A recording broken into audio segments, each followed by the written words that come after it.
ప్రభుత్వం ఎప్పుడెప్పుడు ధాన్యం కొనుగోళ్లని వేగవంతం చేస్తుందా అని ఎదురుచూస్తున్న తెలంగాణ రైతులకి శుభవార్త. ధాన్యం సేకరణ అంశంలో ప్రభుత్వం మిల్లర్ల మధ్య కొనసాగుతున్న ప్రతిష్టంభనకి తెరపడింది. దీంతో రాబోయే రోజుల్లో ధాన్యం కొనుగోళ్ల ప్రక్రియ వేగం పెరగనుంది. సివిల్ సప్లైస్ భవన్లో ప్రభుత్వం రైస్ మిల్లర్ల మధ్య జరిగిన చర్చలు సానుకూలంగా ముగిశాయి.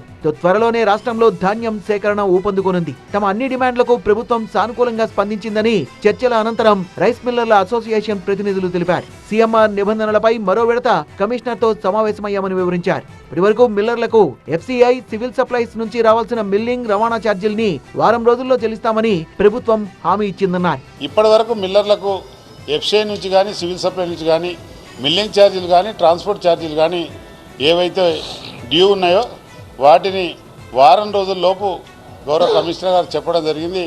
మిల్లర్లకు చెల్లిస్తామని చెప్పేసి ఆ రిజల్ట్ కూడా మీరు చూస్తారని వారు చెప్పడం, మాకు భరోసా ఇవ్వడం, దాన్ని కూడా మేము స్వాగతిస్తా ఉన్నాం. 2024-2025 ఖరీఫ్ సీజన్ లో ఉన్న విధంగానే ధాన్యం సేకరణ జరుగుతుందని సివిల్ సప్లైస్ కమిషనర్ చెప్పినట్లు మిల్లర్ల అసోసియేషన్ ప్రతినిధులు తెలిపారు. ధాన్యం సేకరణలో ప్రభుత్వానికి సహకరించేందుకు తాము సిద్ధంగా ఉన్నామన్నారు. 24-25 ఖరీఫ్ సీజన్లో ఇచ్చిన పాత అగ్రిమెంట్ ద్వారానే ఈ ప్రొక్యూర్మెంట్ జరుగుతుందని చెప్పడం జరిగింది.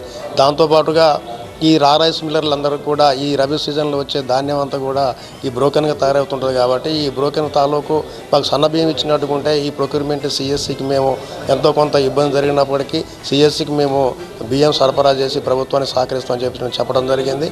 ఈ అన్నిటి విషయాల మీద కమిషనర్ గారు సానుకూలంగా స్పందించారు.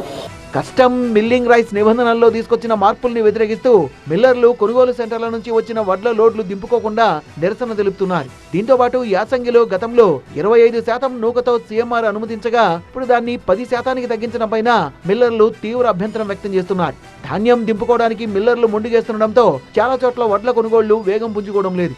రాష్ట్ర వ్యాప్తంగా 8,251 కొనుగోలు సెంటర్లు తెరవాలని నిర్ణయించగా ఇప్పటి వరకు 2,000 సెంటర్లు మాత్రమే ఓపెన్ అయ్యాయి. సెంటర్లలో కూడా ఇప్పటి వరకు కేవలం 33,000 టన్నుల ధాన్యం కొనుగోళ్లు మాత్రమే జరిగాయి.